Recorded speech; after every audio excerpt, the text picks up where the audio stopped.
Jeffrey, would you like to tell us about our Dungeon Master tick today? Absolutely. Well, it's all about, and I'm gonna paraphrase a little bit, if you don't mind, on this one. Absolutely. This one's all about, and I think this is very true. It's about Dungeon Masters. They have a particular set of skills. Dungeon Masters have certain things that they're not every Dungeon Master is the same, and they have some skills that they are good at, excellent at, and some maybe less so. Some things that are weaknesses. And first of all, just saying like that's okay. I think there's been a sort of a thing in D&D with the rise of actual play podcasts where people are like, oh man, like if I'm not playing like, what Critical Role does at that level, like then I'm not really playing D&D, or like my players are like expecting that, that kind of, but like, those players, that DM, the ones in the actual plays are really good actors. They emphasize their role playing. That's something that they are strong at. And you might not have that strength as a DM, but that doesn't mean you can't run a great game. It just means to, it just means to play to your strengths when you are designing and when you're playing. Think about, if, okay, maybe role playing isn't your thing, but maybe, NPC, maybe the nuances of faction motives and politics, maybe lore is your thing, right?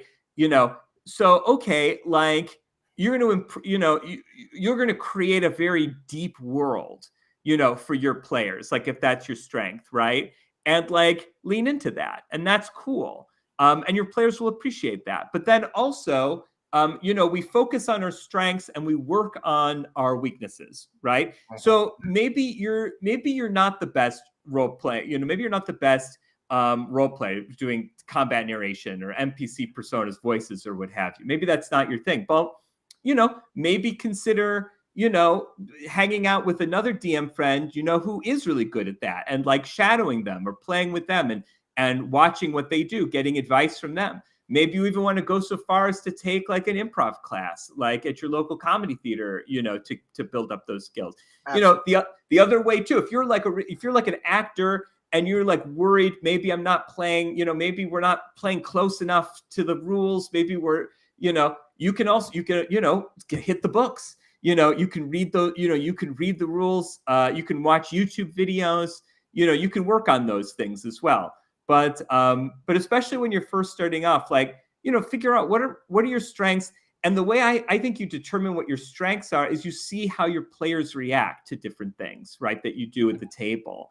And like, you can see from their emotions, oh, if you're like describing this really well, like maybe they're all like wrapped in attention, at the table, or, maybe if you're, managing the, you're managing the encounter really well, like, oh, your players are having fun in this in this combat scenario. Like, yeah, you're doing a good job of, keeping things spirited and lively, Absolutely.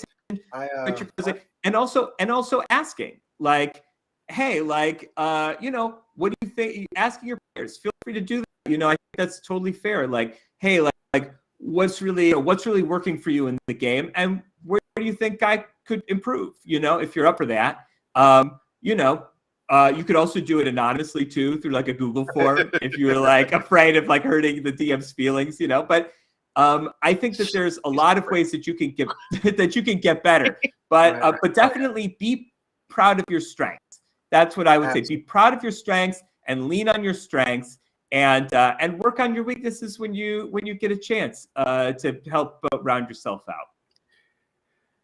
Like one example I kept on thinking of for some strange reason was like when GM talking to other like game masters going, I want to run enemies that actually fight tactically and smart, but my players aren't that, and I don't want to destroy them. What do I do? No, GM. Just run lower CR monsters who actually fight intelligently, because they're lower CR, they don't do as much damage. But the tactics make them actually a threat. I love it. Kobolds are a really good example of that. Kobolds and goblins can be terrifying if you played them with a semblance of intelligence. I was just actually... And somebody who actually understands Goblin?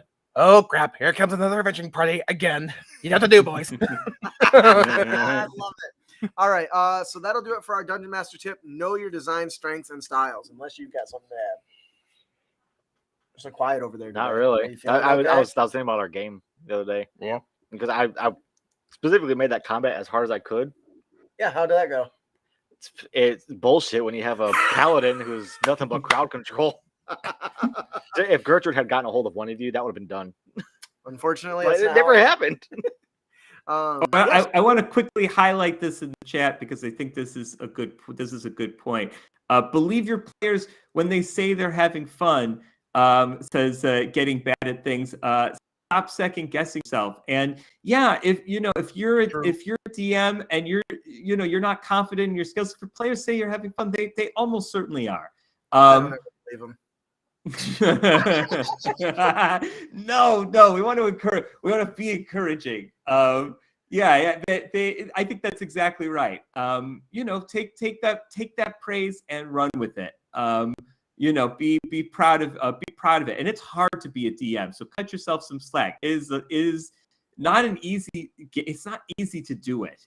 So the fact that you are doing it and your players are telling you you're having fun, that puts you in a very high percentile as far as I'm concerned of DM.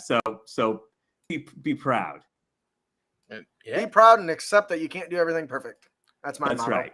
All right, that'll do it for our Dungeon Master tip.